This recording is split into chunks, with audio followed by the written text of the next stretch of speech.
Здравствуйте, дорогие друзья, любители и почитатели нашей семейной, домашней, уютной телепередачи «Встречи у камина». Традиционной передачи, которая идет на канале Евразия вот уже более 3 лет. И гости у нас необыкновенные люди, потому что эти люди украшают наш край, прославляют Южный Урал.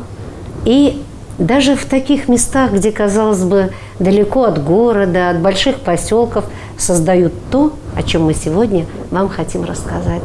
А хотим мы рассказать вам о Вячеславе Николаевиче Сечневе, который приехал к нам в гости, дорогие телезрители, из села Сары Кувандыкского района Оренбургской области. Здравствуйте, Вячеслав Николаевич. Добрый день.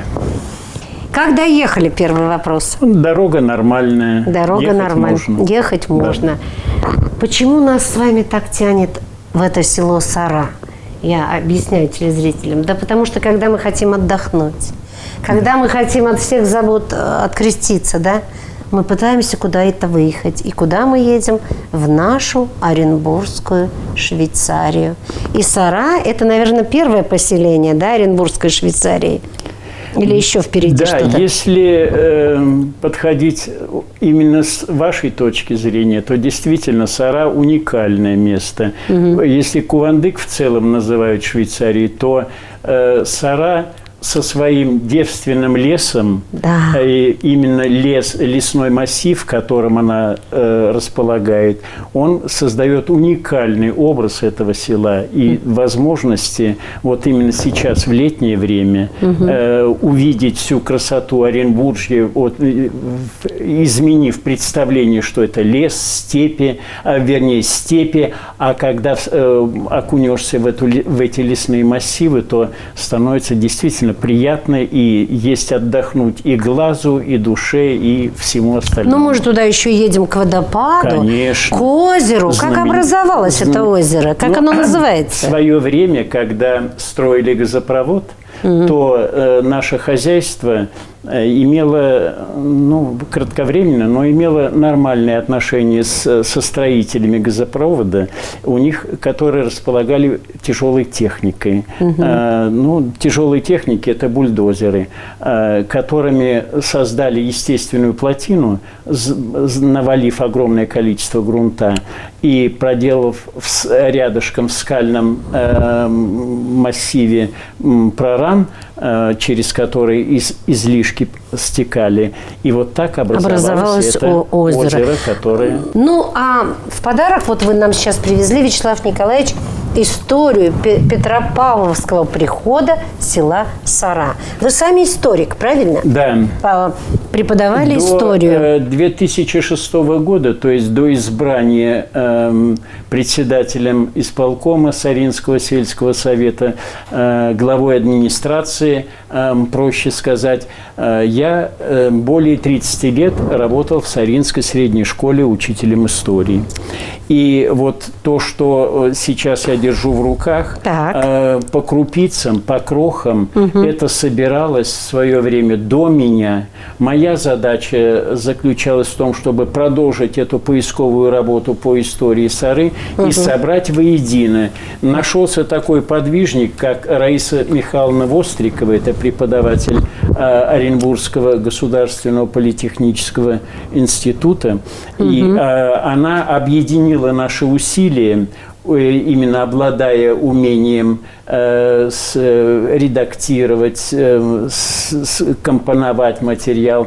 И нам удалось издать вот такую вот вещь. Историю Петропавловского прихода. Когда же село Сара образовалось? В каком году? И кто ее отцы-основатели? Сразу хочу сказать, что почему Сара и Петропавловский приход. раньше, когда с момента образования села в 1873 году 1873. его основали выходцы с Преображенского уезда, горнозаводские, первые поселенцы – это горнозаводские рабочие выходцы от Зилаира или Преображенского медиплавильного завода. Именно первые поселенцы из деревни Анновка появились в наших краях. Это 1872 год. 73-й год. 73-й год, да? 73-й год, да. Угу. Они при села Анновка, Зилаирского, наверное, Да. уезда, да?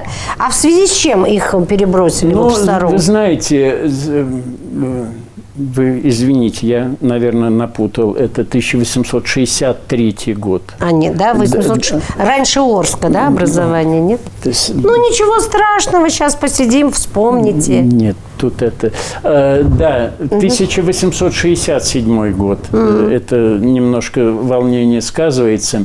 Значит, дело в том, что прошло несколько лет после начала реформы, после отмены крепостного права. Так. И все это вместе позволило с началом переселенческой политики двинуться огромным массам крестьян.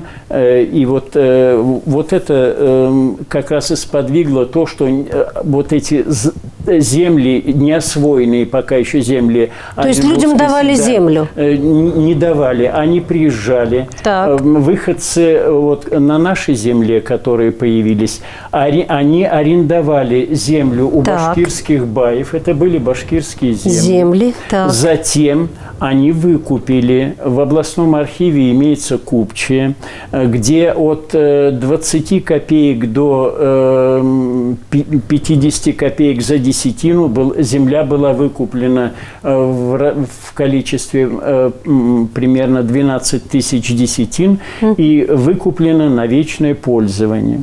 Это вот этими выходцами села Анновка, именно, да? Угу. И земли были плодородные и позволяли заниматься земледелием. Так. И надо сказать, что изначально село, когда было основано, то оно становилось,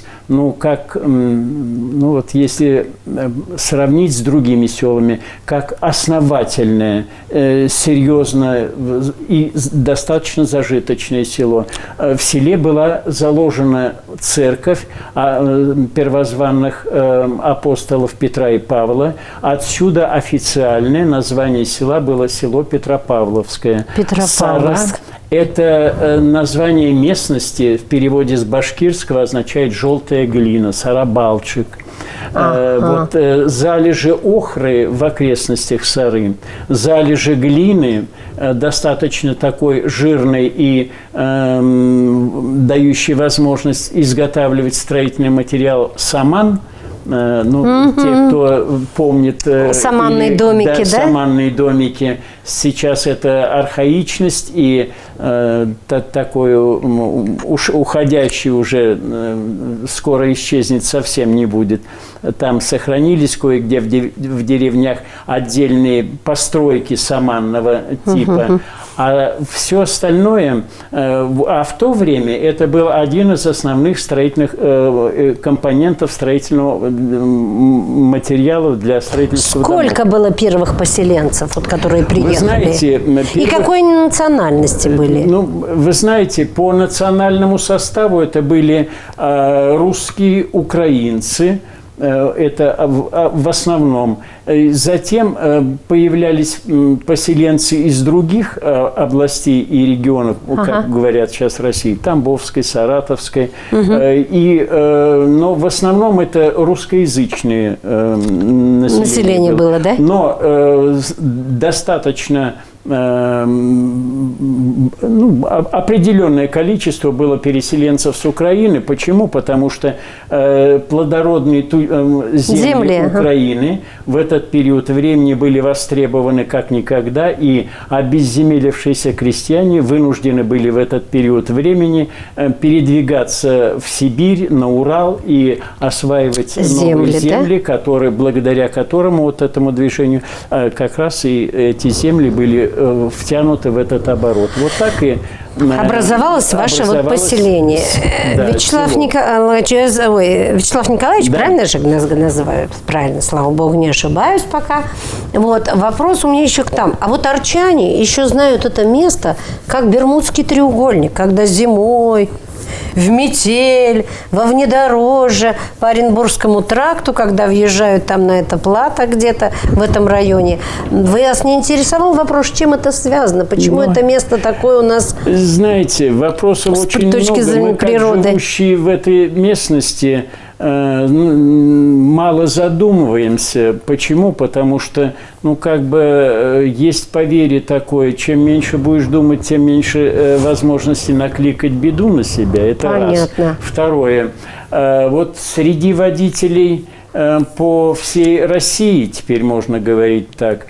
Существовала поговорка такая. Вот если Сару прошел, значит, уехал в сторону Челябинска, туда, в ту сторону, или же в ту сторону Оренбурга. Да. Вот самая высшая точка, с чем это связано? Вот у нас есть место на подъезде к селу, вот со стороны Орска, как проезжаешь поворот на Лесной, есть участок, и вот этот участок до свертка на Сару, он один из таких аварийных участков, очень аварийных участков. Вот это место, которое является местом многочисленных аварий, по самым непонятным порой причинам, когда страшные аварии происходили с нашими жителями, когда ЗИЛ ММЗ-555 буквально разнесло по запчастям, коробка в одном месте, двигатель в другом. В зимнее время, да? Да, это жуть, что творилось. То есть надо быть осторожными именно в каком месте? Вот именно. Как место называется? На трассах, в различных местах, в различных регионах, участки, где какие-то свои аномальные явления происходят. Что там происходит, по какой причине, сложно объяснить. Предположений, догадок, домыслов, публикаций на эту тему было очень много, но научного объяснения никто не может и не даст. Почему? Потому что непредсказуемые порой вещи происходят, которые не укладываются в рамки никаких понятий, никаких норм, никаких законов.